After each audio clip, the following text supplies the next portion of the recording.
Hi, welcome to Texas History. This is History 2301, Section 004. My name is Alfonso R. Lopez, and I'll be your instructor for this course this fall semester. Now, what we're going to be doing in this class introduction is we're going to provide a very thorough overview of the syllabus, which will explain very clearly what are the class requirements, expectations, the mode of learning, how you're going to be learning this material, what are your responsibilities in terms of week by week, the assignments and exams and so on that are part of this course. We will be talking about the format, of course, of those exams, how they're going to be structured, when they're going to be due. And of course, there will be certain policies as well being discussed here regarding using outside sources and also the use of AI as well. We will be also discussing the major course assignment that is due at the end of the semester. And at the very end, we will be discussing grading, which of course this is going to include not only the grade distribution, what is going to be taken into account at the end of the semester, but also the possibility of earning extra points with extra credits and so on, and how I grade, how I actually go about calculating grades at the end of the day, what are the major factors that come into play, besides, of course, the exams and the assignments. And of course, at the very, very end of this discussion, I will provide a tentative outline of the due dates for the exams and course assignments. So this is a very, very important introduction to this course. It will provide very good guidance and orientation, everything that you need to know in order to navigate this course on Blackboard, and also how to prepare for the exams. All of that is going to be explained here in this video presentation. So I highly recommend that you review this video very thoroughly from beginning to end. If possible, take notes because it's going to be very useful in the future, as you'll see. Of course, if you have any questions regarding this course, something that needs clarification, please let me know. I will explain how to contact me and how I respond on a day-to-day basis. I mean, all of that we will be explaining in this video presentation. All right, so let us now turn our attention to the Blackboard page, which, by the way, this is a new platform that got started this summer, 2025. So it's different from the previous one. There is a new layout, so to speak, in which now the main menu is at the very top of the page. You see certain links, as you can see, content, calendar, announcements, and so on, each one of them. And that takes you to the main sectors of this course. Now, for the purpose of this particular course, we're going to be using primarily the first one, content. All of the materials, the assignments, the exams, the instructional materials, what you're going to be learning in this course, in other words, and where you're going to be submitting all of the work is actually located under this sector, the content. Okay. This is the main one we're going to be using, okay, for this course. So I made sure to build this course as easy as possible for you to navigate and identify, what this course requires and demands. As you can see, if you click on content, of course, you're going to see that there is a list, so to speak, of folders or sections within this particular part of the Blackboard course, which starts at the very top with this video presentation. So this video presentation will be posted here at the very, very top, the class introduction for the fall, in other words. And you click on that and it's going to take you to this video. Okay. So once again, I highly recommend that you watch these videos thoroughly as possible, because otherwise, although it's not very difficult to navigate this course, it will just make it so much easier, again, to really understand how this course is structured and formatted, where to identify the major components, where to look for the videos, for the lectures, etc., all of that, okay? So in reality, what we're going to be doing here is just going over the syllabus, and the syllabus, as you can see, is posted second. Again, so after the video, then there is a link titled syllabus. This is something that we're going to review quite thoroughly. And as we're going to be reviewing that, we're going to be making references to the other sections of the course content regarding, for example, the instructional materials. We're going to go back to that. We're going to go back to also the course assignments, where all of the course assignments are posted, the instructions, that is to say, the exams and the course assignment, the report that is due at the end of the semester, the extra credits are posted there, and everything, once it's completed, once everything is edited and reviewed, ready for submission, everything is uploaded in this very last section titled Submit Work. Okay, you click on that and you're going to see the upload tabs, so to speak, for the major assignments and components of this course. The first, second, final exams, the report, and so on. Everything is uploaded here. Okay. All right. So let's go over the syllabus. So if you click on this link,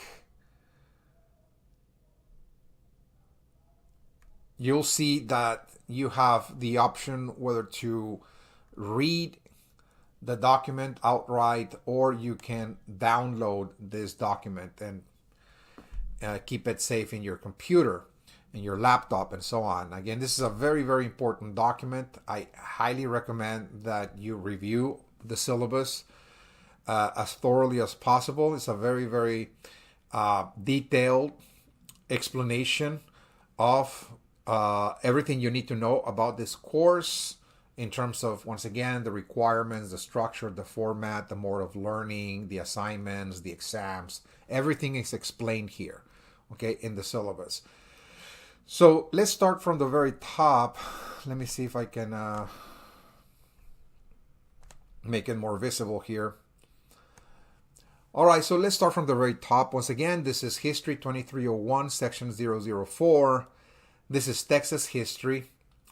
My name is Alfonso R. Lopez. I will be your instructor for this course this fall semester. And the fastest and easiest way to reach me is via email. My email is listed there, as you can see, alfonso.lopez@austincc.edu. I'm checking my email every day, several times a day. So more than likely, if you send me an email from Monday through Friday, you'll be receiving a response within a 24-hour period. During the weekends, I might be responding by early Monday morning. Okay? So if you send me an email, let us just say Saturday, I might or might not respond within a 24-hour period, but for sure, by Monday morning, you'll see a response from me. That's my policy. Now, having said that, ACC has a policy, a very strict one, which indicates that all communication between faculty and students must take place within the ACC supplied systems, the electronic systems, that is to say. So if you send me an email from your private email account, I'm not going to be responding to that private email account. Okay, so it's very important that if you are really trying to clarifies an issue regarding the lectures or the exams, the grades, and so on, and you need a quick response, please be advised that it is very critical that you use your ACC email account for all questions regarding the class, because again, it's ACC policy for us to not to respond to private email accounts. Now, the other thing is that in this new platform, of course, it is also quite easy to send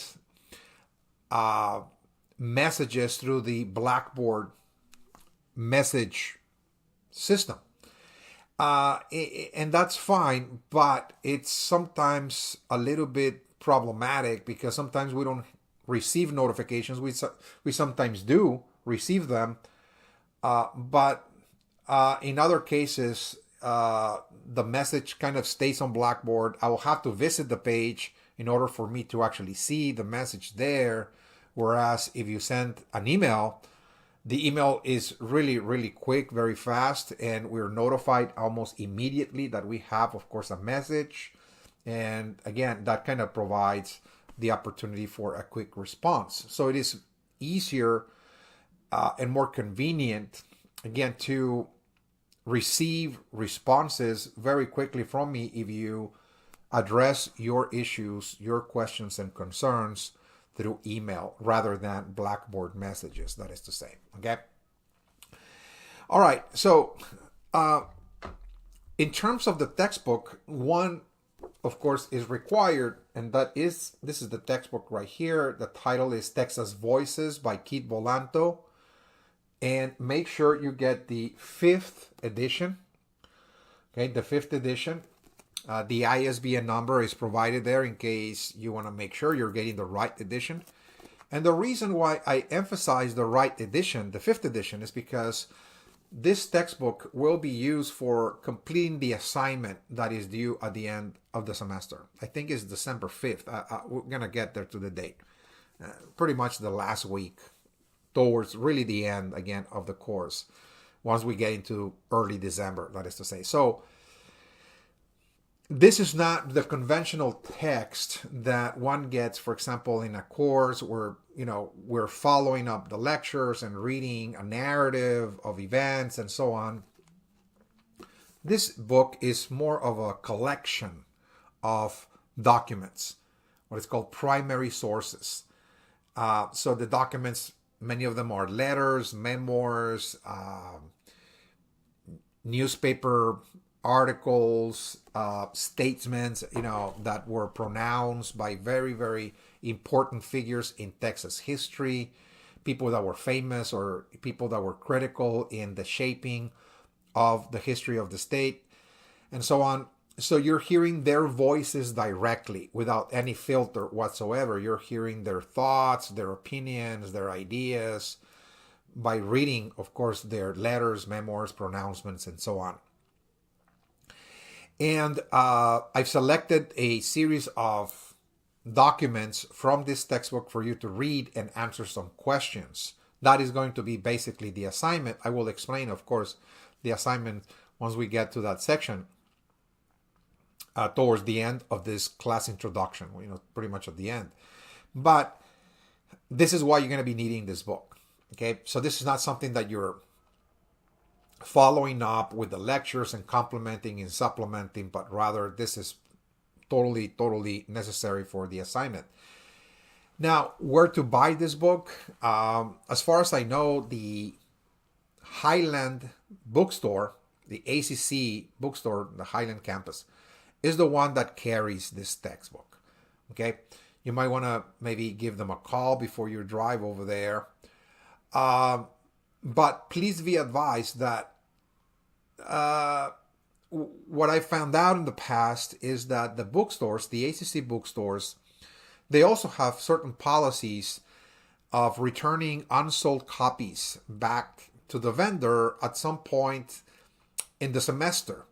Once we reach the midpoint of the semester, the bookstores assume that students who did not come by and bought the book was maybe due because they already had the book, maybe they borrowed the book, maybe they bought the book from another source. So what they do, they start sending back all of those unsold copies. So if you wait long enough to buy the book and you decide that suddenly you need the book by November, the book might not be there, at the bookstore. You might be maybe forced to buy it from another vendor online. Of course, you can actually buy it online from different vendors, but it will take time. Please take that into consideration. It will take about 5 days, maybe more, to receive the book and so on. So again, it's going to be a hassle if you wait until the very end of the semester. And then you're scrambling not only to get the book, but also, you're moving towards finals and turning papers in other classes. And again, it can be too much to handle. So I highly recommend that, if possible, please try buying this book as quickly as possible, and start working on this assignment slowly. As we move across the semester, week by week, you're slowly but surely working on the assignment. And by early December, you're kind of proofreading it and so on, revising it, and then submit it, okay, by the deadline. All right, so this is an online asynchronous course. It's a 12-week course, so we're starting September 22nd, Monday. So it's 12-week. And so the pace, the rhythm goes a little bit much faster, of course. So I will explain in just a few moments how we're going to be proceeding with, the instructional material, ways of organizing your time, and so on and so forth, what is expected from you in terms of learning all of this material and so on. But it is a very convenient format because it's delivered fully online in an asynchronous format. So there are no designated class meetings for real-time instruction. This is not a hybrid course either. So you can tailor your schedule according to your needs and requirements in your personal life, work, family, etc. But as I will explain, it is necessary to set some time aside each week to review the lectures. I'm letting you know that everything that you will be learning in this course will be through video lectures, okay? I know every online class that is offered in ACC and in other colleges and universities across the country have different ways of instructing students with the material that they need to learn. But in this case, I've decided to kind of present this course through video lectures as if you were attending class pretty much, okay? All right, so the next segment deals with the course description, what we're going to be covering in this course. This is Texas history, and this course offers a survey of the history of Texas from its early origins in the ancient world, going back to the Native Americans, the indigenous peoples that inhabited this region that today we call Texas, all the way to the present day. Okay, so we cover everything from the early indigenous groups that inhabited this region all the way to the present. So again, it's a very comprehensive, a very general history, so to speak, of Texas. Of course, we're going to be examining several aspects of Texas history. It's not going to be just political history. I know some professors specialize on political history. They look at political figures, they look at leaders, they look at politicians, elections, political parties, and wars and the like. Again, I know that that's, of course, a very important component of history. But in this course, we're going to examine a multiplicity of different areas of history. Besides the political, we're going to also look at economics, of course, economic systems, modes of production, how people went about surviving in the environment, what kind of survival strategies they implemented, and also what kind of enterprises, what kind of businesses they formulated to make money, and so on. All of that will be, of course, integrated, but also social history. We are also going to be paying attention to society, the Society of Texas, looking at the different groupings that came to form Texas. I just gave you, for example, the first part of the course is going to deal with the Native Americans. So again, we're going to examine the Native American groups that lived in this region. And beyond that, of course, we're also going to be paying attention to other groups like the Spaniards that came later during the age of colonization, and then the peoples of Mexico, and then the Anglo-American populations that came into Texas. And as they're coming into Texas, of course, there will be a significant number of African slaves that were introduced in this process of Texas colonization by the Anglo-Americans, and of course also European immigrants, again, that came into Texas through the policies of colonization as well. So we're going to be looking at a multiplicity of different groupings, not to ignore, of course, the different immigrant groups that later on in the late 20th century came to immigrate into Texas as well, mainly peoples coming from Latin America and Asia as well, okay, the Asian immigrants, India, China, and so on and so forth. Okay, so again, it's going to be also a social history, how Texas was composed over time through the immigration, if you will, of different groups that came into this region, settled in different places, and how they interacted with one another. Okay, this is something that we're going to be paying attention. And of course, we're also going to be paying attention to religion as well, culture and religion. You know, how people went about constructing their own realities, how they viewed the world around them, what kind of ideas and beliefs were important to them, the rituals, the ceremonies, the traditions, their gods, goddesses, spirits, you know, what people pray to, all of that, you know, the kind of the more internal world, again, that is very difficult to grasp, but it's very, very important to study. When we study history, we study human beings, and human beings are also composed of a mind, if you will, that is really experiencing the world at large and is creating an internal world full of impressions and ideas and perceptions and meanings. And this is very important to also look at when we study history. So again, this is a course that will offer a very, very comprehensive view of the human experience, not only what human beings are doing on the outside, in the world of nature, in the economy, with politics and so on, but also internally as well. Okay? Now, the way I decided to organize all of this material, because again, it encompasses thousands of years of history, is to divide Texas history into three main historical periods. So if we can just scroll down to look at, let us just say, page 3 and 4, you see a kind of table of contents that indicate the historical period and the topics that we're going to be examining within each historical period. So as you can see, the organization of this course is thematic.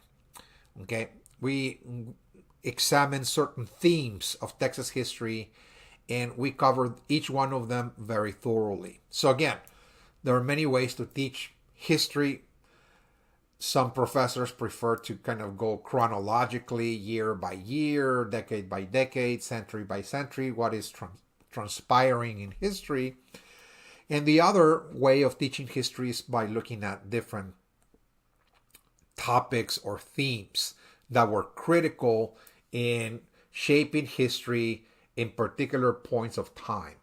Okay, so in this case, we organize this course thematically. So in the first historical period, it really looks at the foundations of Texas history. I call this the indigenous Spanish and Mexican backgrounds. Okay, the indigenous Spanish and Mexican backgrounds. So the first topic or theme looks at the indigenous peoples of the Americas and Texas.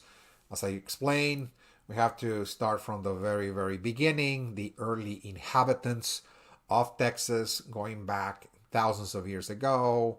We look at the different groups that migrated and settled in Texas, the Native Americans, like the Caddo Indians of North Texas, the Carancahuas, Coahuiltecans of Southeast Texas, for instance, and also South Texas as well. The Apaches, the Comanches of the Central Plains of Texas as well, and other groups, of course, the Pueblo Indians of West Texas, and so on. So we look again at the different societies that lived in this region, how they lived, how they went to create their religious worldviews, how their societies were structured, what kind of leaders they had, and so on, how they survive in the environment, whether it was hunting or farming, etc. We look at all those issues. The second topic is the Spanish colonization of Texas, and here we look at the Spanish conquest, the arrival of the Spaniards after 1492 when Columbus arrived and discovered America. Of course, we're going to see the Spaniards embarking upon this process of exploration and colonization. Of course, this produced clashes with certain Native American groups, and the clashes between the Spaniards and the natives is something that is called the conquest, of course. And from the conquest, Spain was able to not only subdue different Native American groups of this continent, but also claim entitlements to large tracts of territories across the land, across this continent, and building a massive colonial enterprise, a colonial empire. Okay, and Texas was part of that process. Texas was explored by the Spaniards, and it was integrated into the Spanish Empire as a colony of Spain. And the arrival of the Spaniards to Texas, on the province of Texas, by the way, was one in which the Spaniards had to develop this region, somehow introduce settlements, introduce settlers into this region, introduce also forts in order to station troops to guard the region and protect, of course, the settlers from the Native American nomadic groups like the Apaches and Comanches, of course, bringing in religious missionaries in order to Christianize the natives, building missions across the territory of Texas. So we see that process in the second topic, the arrival of the Spaniards and building of the different settlements, ranches, cattle ranches, towns, and how the Spaniards endeavored to kind of recreate Spain here in this part of the world. Again, so we're going to see the strong presence of Spanish cultural and social elements. And this is what we're going to be paying attention very closely. Again, how the Spaniards were pretty much bringing their own culture and traditions and social institutions into Texas. Okay. Number 3, we're going to be paying attention to Texas in the Mexican period. At some point, Texas declared independence from Spain. It was part of course, a larger movement that started out in Mexico City. Again, the capital of New Spain, the colony of New Spain, again, is going to rise up against the mother country, Spain, and we see an independence revolution starting from Mexico City and spreading across the colonial world, and Texas was part of that. This is something that we're going to be paying attention in this topic. The independence movement and how after independence Texas becomes now free of Spain, but yet it was integrated into this new nation that was born from the revolution, and it was the nation of Mexico.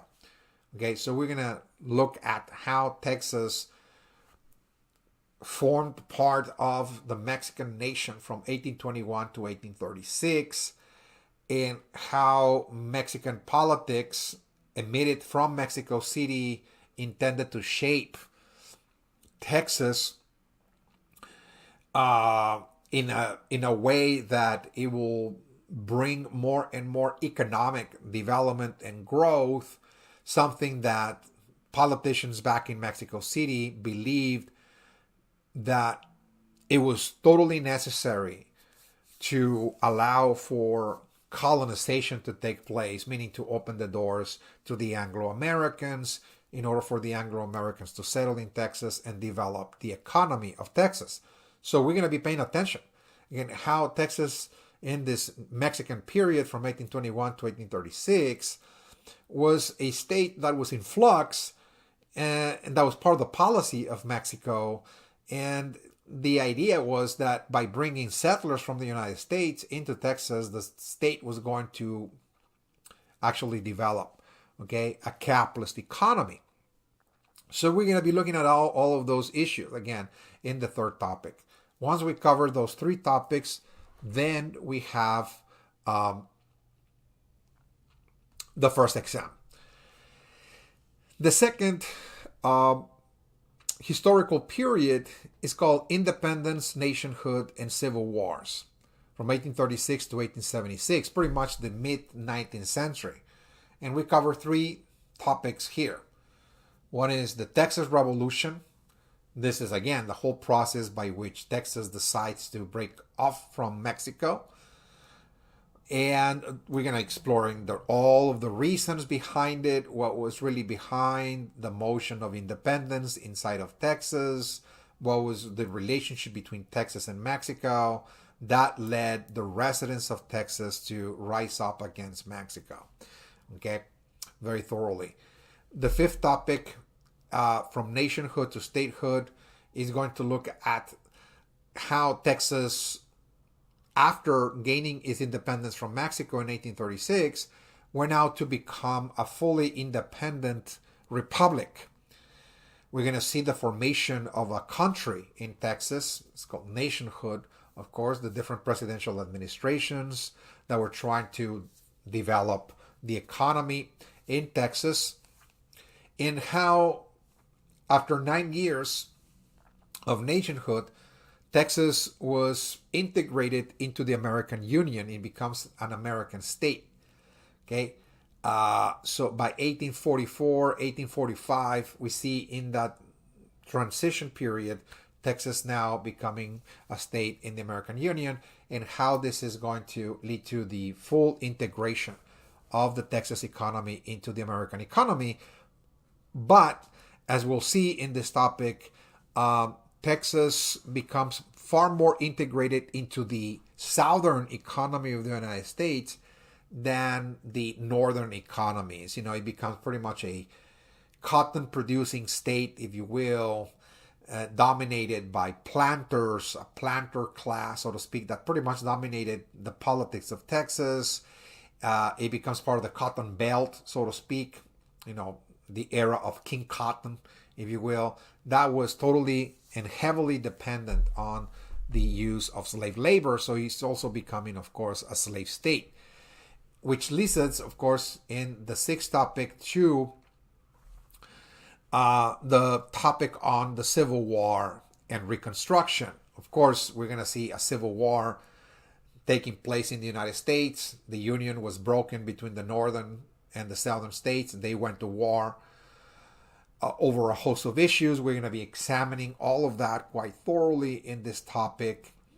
We're going to see the struggle of Texas as being part of the Southern Confederacy, fighting the North, many of the problems that Texas faced in the Civil War, and of course, the ultimate defeat of the Confederacy that led to the process of Reconstruction. So,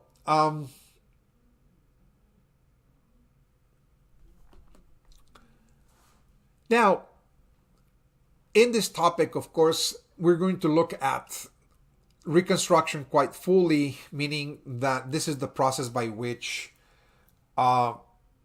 Texas is going to go through a series of legislative changes. A new constitution was written for Texas after the Civil War to make sure that it ended slavery, and to a certain degree that it will extend certain civil rights to the freed population. So there's going to be, of course, an internal struggle inside of Texas for ending slavery on one hand, but also extending civil liberties on the other. This is something we're going to be examining quite thoroughly and quite fully in this topic. Once we cover those three topics, we have the second exam based exclusively on those topics alone. Now, the third and final historical period deals more with the modern world, so to speak, Texas entering the age of modernity and globalization. Okay, so it's more recent. I mean, we're talking about more of a period of time from 1876 all the way to the present day. Okay, and we cover three topics. One is called modernization and progress, comes to Texas, and this is a period of time in Texas history when Texas was trying to catch up with the modern societies of the world, meaning that they were trying to, in other words, industrialize. Pretty much industrialize the economy, introduce capitalism, and invite investment, foreign investment, or American investment for that matter as well, into the state in order to develop certain industries. We're going to see the development, for example, of the energy industry, whether we're talking about lumber, coal, but most importantly, oil, the oil industries, refineries, and the like. We see the growth of the large industrial centers, industrial cities in Texas, of course. And also we see the modernization of the agricultural sector, farming, the introduction of large agricultural companies, come to Texas, etc. Again, and how this is going to change the culture and the society at large. The eighth topic is going to cover certain decades from 1890 to 1939 that threw Texas out of the loop, so to speak, into a series of crises. Industrialization and modernization had enormous social human costs. A lot of farmers were displaced, from their lands as large agricultural companies came into the state. We see the rise of the industrial working class being pretty much exploited by large businesses and industries as well. And we see also, of course, in the 1930s, the Great Depression, pretty much affecting all sectors of society, the middle class, not to ignore the working class and farmers. And so all of those crises that were taking place in the economy led to also a period of intense activism and reform, where farmers were organizing and were becoming very activated politically.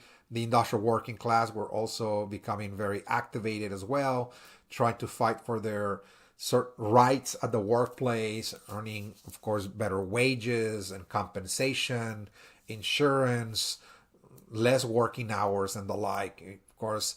And so we see the response that people had to the economic crisis that affected them and how they were mobilizing, and they were trying to change history. They were trying to change and reform the system in order to address some of the problems that were affecting them directly. It's something that we're going to get to, of course, in the eighth topic. And the final topic is going to deal with Texas in the age of globalization. This is a time when we see the rise of a globalized system in which the nations of the world are now entering the global stage, and they're forming alliances, becoming more and more interconnected through economic agreements and trade. We see mass migrations and immigration globally as well. And Texas is going to be examined in this process. It's going to be a region that is going to be integrated into the global economy, exporting, for example, oil. We see new industries arising in Texas, like defense industries, for instance, in Texas, and also the tech industries as well, that were tied to the global economy. And all of this is going to be accompanied, of course, with trade agreements like NAFTA, with Mexico, and the flow of immigration into Texas. All of those issues are going to be discussed quite fully. Once we cover those three topics, then we have the final exam, and the exams are going to be totally and exclusively based on the material that we're covering on those topics. So having said that, let's talk now about the exams. Now, before we go into the exams, and this is going to be an entire separate section, by the way, I should at this point emphasize that all of this material that I just synthesized in the past 20 minutes or so, the different topics that we're going to be covering across the semester and so on, all of this is going to be presented to you through video lectures.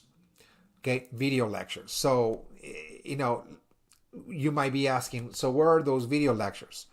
The video lectures are located here under something called instructional materials. Under instructional materials, you're going to see two folders. The first folder, the recorded video lectures, has 9 folders. Those are the 9 topics that we're going to cover. And each folder has 3 videos, as you can see. For example, the Indigenous Peoples of the Americas in Texas, there are 3 videos. So please, your responsibility in this case is to be watching those videos one by one, as if you were going to class, for instance. Take notes, and all of the material you're going to be writing down will have to be used to address the questions in the exam. Okay, so the exam doesn't require for you to look at other kinds of sources or readings or online material of any kind. It's just go to the video lectures, watch the video lectures as thoroughly as possible, take notes, and use this material in order to address the questions of the exam.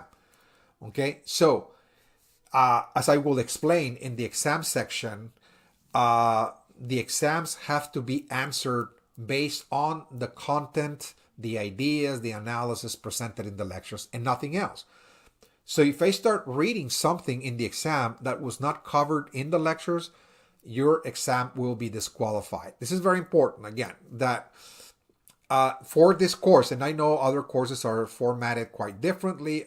I respect, of course, the way other instructors, of course, format their own courses.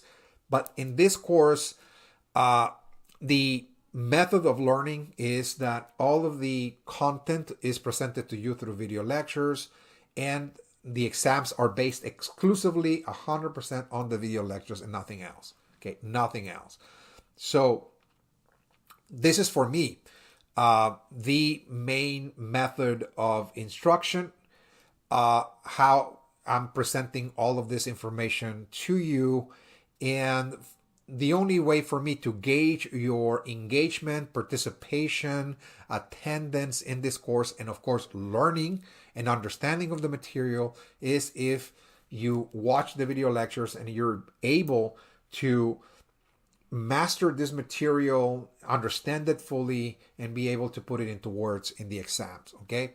Otherwise, if you decide to go elsewhere and seek other kinds of sources in order to answer the questions, if I start reading something that I did not cover in the lecture, that meant that you did not actually engage in this course. In other words, you have not reviewed any of this material whatsoever. Okay, so from my perspective, this indicates that you have not been in this course, in other words. Okay, so going back to the syllabus so we can look at the exams.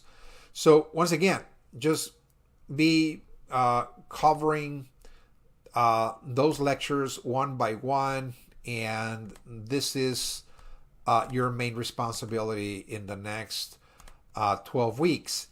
Now, the exams, the way they're going to be formatted is they're identical, the three of them. What I've done is that in reality, it is true that you must review 3 topics for each exam, but in reality, the exam requires for you to review 2 because it consists of 2 parts. Part 1, it actually presents the students with a selection of 2 topics. And students must select only 1 topic from a set of 2. Let me give you an example, so you can just see, for instance, if you go to the course assignments, you click on course assignments. All of the assignments are here in course assignments. Let's just say you click on the first exam. Okay. And so if you click on the first exam, you'll see that the exam consists of 2 parts. Part 1, the topic section, for 70 points, you must select only 1 topic. It can be either the first topic on the indigenous peoples or topic 2, the Spanish colonization of Texas. Just choose 1. So what that means, I'm actually letting you know that in reality, if you were going to address the first exam, you say, okay, so which topic am I going to review here? Okay, I know I have 3 topics to review, but in reality, the exam only covers 2 topics because part 1 leaves 1 out. Okay, I can leave totally 1 topic out. So if I really want to study, let us just say indigenous peoples of Texas, then I'll just concentrate on that topic. I'll review the lectures on that topic. I'll take the notes on that topic, and then I'm going to answer each one of those questions. I presented 4 questions for you to answer very fully. Write at least 5 full pages, double space, to earn 70 points. You can write more, of course, but the minimum requirement will be 5 full pages. Just go and answer the questions on that order. So you don't need to write an essay, just write the answers in that order in which the questions are presented. Now, that's 1 topic, of course. Now, part 2, everybody, of course, if you want to earn 30 points, that means that everybody will have to review the 3rd topic, the topic on Texas and the Mexican nation. So that is inescapable. So in reality, each exam really asks you to address 2 topics, not necessarily 3, because you're really leaving 1 out in part 1. Okay, so you cover 1 topic in part 1, and then in part 2 you cover the topic on there. So here I've selected certain key themes from that topic on Texas and the Mexican nation. You select 2 of those themes and you elaborate as fully as possible. This is not identification. Okay, this is more of it describing, explaining very, very fully what that is. What is the independence from Spain? Okay, so the Texas Revolution from Spain, there's a whole discussion. It spans for about 40 minutes. So you take the notes and you write a full elaboration on independence from Spain. Okay, So, uh, so try to provide a more extensive or extended response. Again, not don't limit yourself to just a small paragraph, but rather, try to write as much as possible, in part two for each one of those themes. You save all your work in one file. You separate it, of course, by using headings. This is part one, this is part two, and so on. Save it on Word or PDF and upload it by the due date. Each exam has a due date. For example, this exam is due October 20th. So you have, roughly speaking, about 4 weeks to work on each exam. So it's a 12-week course. So what I've done is that I really divided the semester into 3 equal parts. So you have about 4 weeks to review the lectures of 2 topics, in this case, in order to answer the exam, and then upload it by the due date. Okay? Now, please, let me reiterate another thing is that, the exam is more of a writing assignment, so to speak. You have 4 weeks to complete it. Your main source has to be the video lectures, okay, and nothing else. So the only source you're allowed to use is the video lecture and nothing else. Don't be concerned with any other kind of source. And as I explained, if you use any other kind of source for writing the answers of the exam, your exam will be disqualified. Okay, this is very, very important. And I've dealt with this issue semester after semester, even though I explained this to students way in advance in the class introduction. Students just, for some reason, kind of decide to use outside sources, maybe thinking that I'm not going to pay attention to that. I do. I read every line. When I'm reading the exam, I'm reading the content, the ideas, I'm reading everything. Okay, so if I start reading something I did not lecture, it will be highlighted, and it was going to start deducting points. And if this is, systemic, your entire work will be, disqualified. Okay, so it doesn't need much for your work to be disqualified. So keep that in mind. And the other thing is that some students decide to just submit transcriptions of my notes. They use, of course, whether it's AI or some software to just transcribe my notes, and all I'm getting is my lectures typed down, by the computer. And that also results in disqualification as well. It's 0. Because, what that demonstrates is that, the student did not do the work whatsoever. Okay, so my policy here is no outside sources in the exam. Please just do it once and get it right and earn a high grade. Just watch the lectures, pass this course. Okay, and avoid, besides using outside sources, using transcriptors as well, just kind of software that kind of transcribe the notes, etc., because that's not going to work either. Okay, and all of this again has to do with, of course, the rise of new technologies, new tools that students have at their disposal. Now we have, of course, artificial intelligence, and this is a very convenient tool for a lot of students to kind of avoid doing research and reading and writing. So all AI is doing is pretty much taking away the responsibilities from students of actually doing anything. It does the search for you, it does the reading for you, it does the summary, the writing, the formatting, it does everything. So the student is not really putting any work in the course if they rely on artificial intelligence, at least in this history course. I know that in other courses it might be suitable to use AI, but my policy is that the use of artificial intelligence and internet sources are totally prohibited for this history course.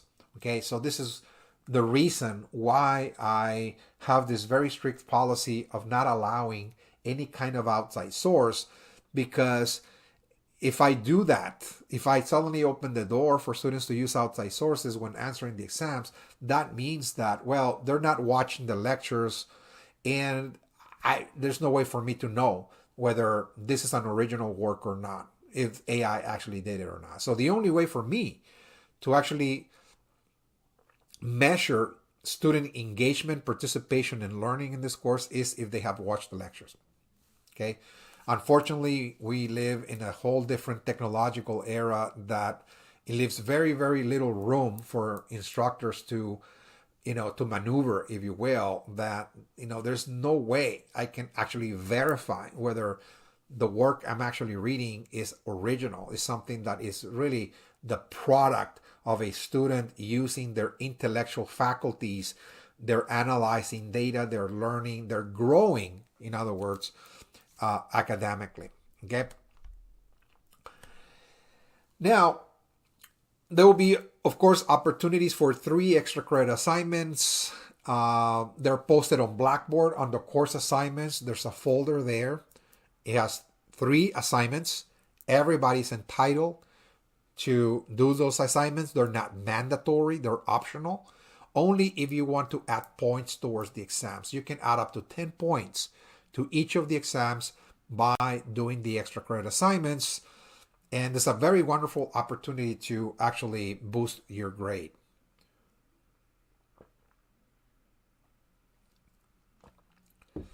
Now, that means that your grades are not set in stone.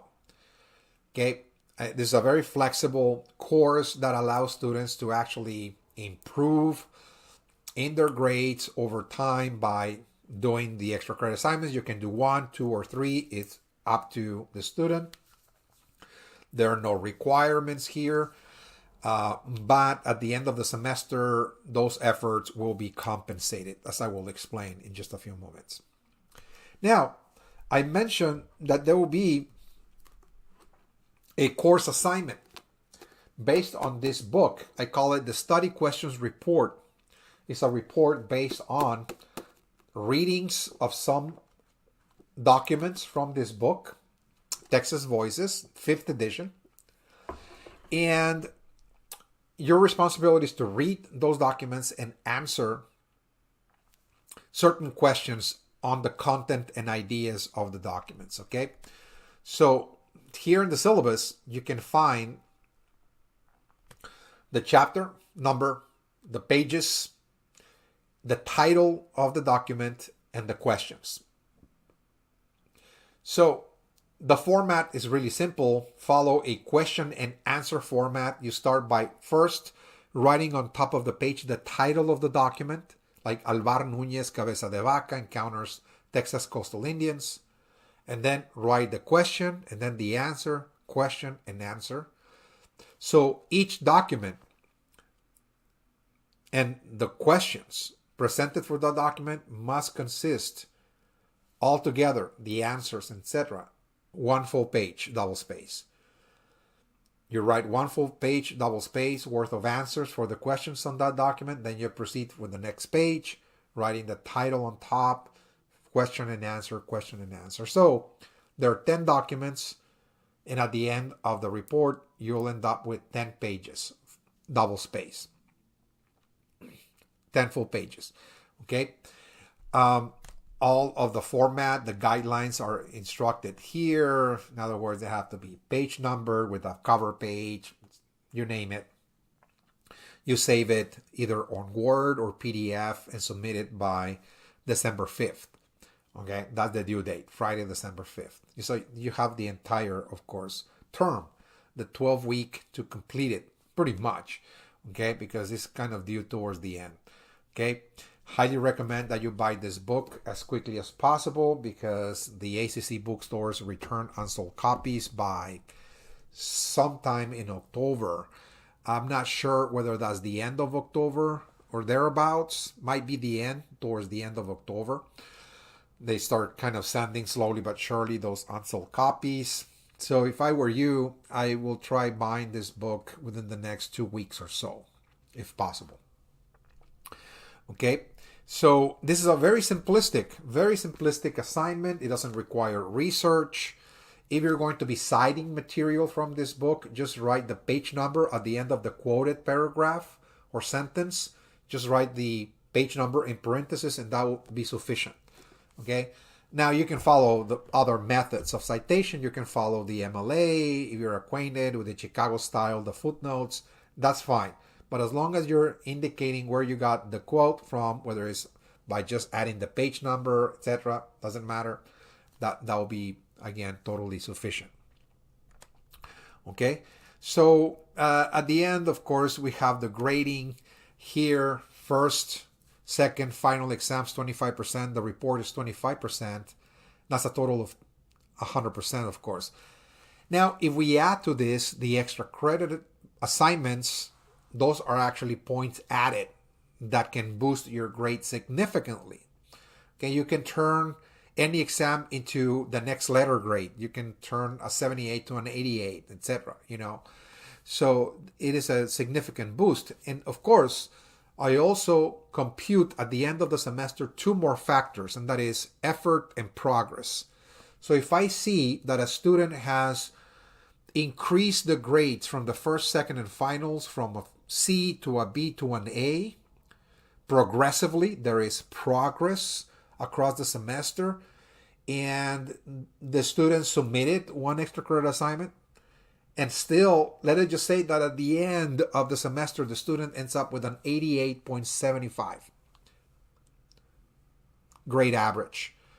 Well, I'm going to take into account that effort, the progress, the commitment. The student is really improving, is improving the grades, is progressing, and is actually making an effort doing this extra credit work. And at the end of the day, what I'll do is that I'll factor in those two elements and I give you the final push for you to get the A. But effort and progress have to be present in the equation. It's not automatic that I just push a student from an 88.75, let it just say, to an A automatically. Again, I have to see the progress and the effort behind it. Okay. All right. So one final thing, and that is that students have until November 20th to withdraw from this course without affecting their GPA or academic status.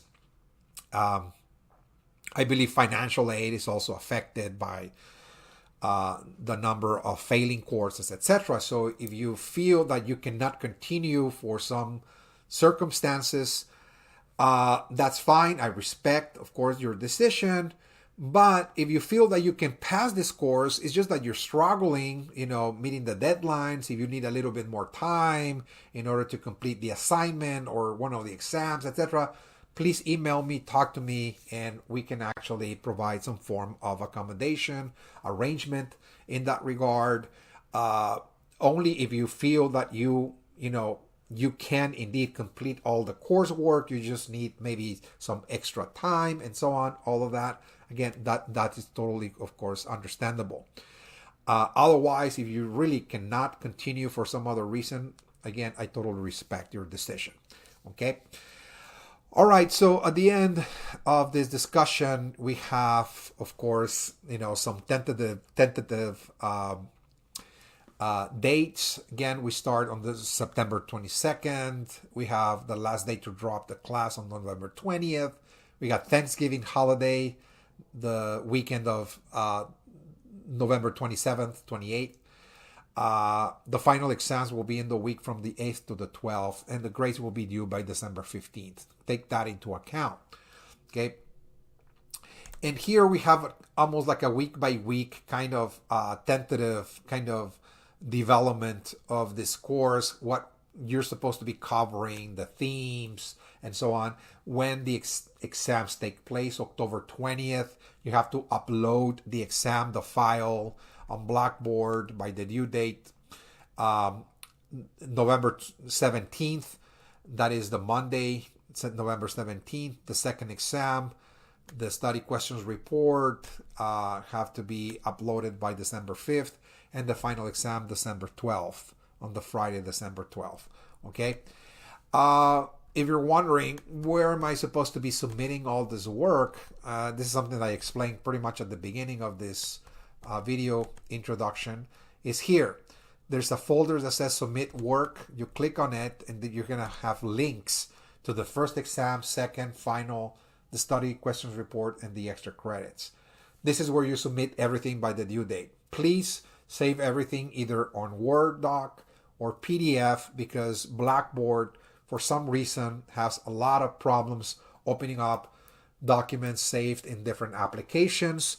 But when it's saved on Word or PDF, it automatically opens the document, automatically, without any effort whatsoever. Okay. All right. So I think I covered, everything that needs to be covered here. One last thing I want to just mention rather quickly here is that the lectures, as you will see, almost since the very, very start, when you start opening the very first lectures, the indigenous peoples, for example, of Americans in Texas and so on, they're going to be very rich in that they're not, once again, going to be just looking at politics and economics. We're going to be looking at culture, religion, worldviews. We're going to be paying attention to the environment, to technology. There will be, again, other dimensions of the human experience that are going to be integrated. I try to get into people's mindset as much as possible, trying to see the world through their eyes as much as possible by looking at their beliefs, at their ceremonies, their rituals, and so on. So keep that in mind, because this is going to be a very, very strong component in this course. It's not going to be the kind of traditional course that you take that only pays, once again, attention to the political and economic dimensions of life, but is more, of course, more cultural oriented as well. Okay, this is all I have for you. I hope this video presentation offered a thorough explanation for this course in terms of the requirements, expectations, responsibilities, the exams, and so on. If you feel that something needs clarification, please let me know. Send me an email. Please use email, again, more so than the Blackboard messages. Just try to send me an email and I will respond as soon as possible. My name is Alfonso R. Lopez. I'll be your instructor for this class this semester, and I'll see you in a few moments when I send this video through the Blackboard announcements.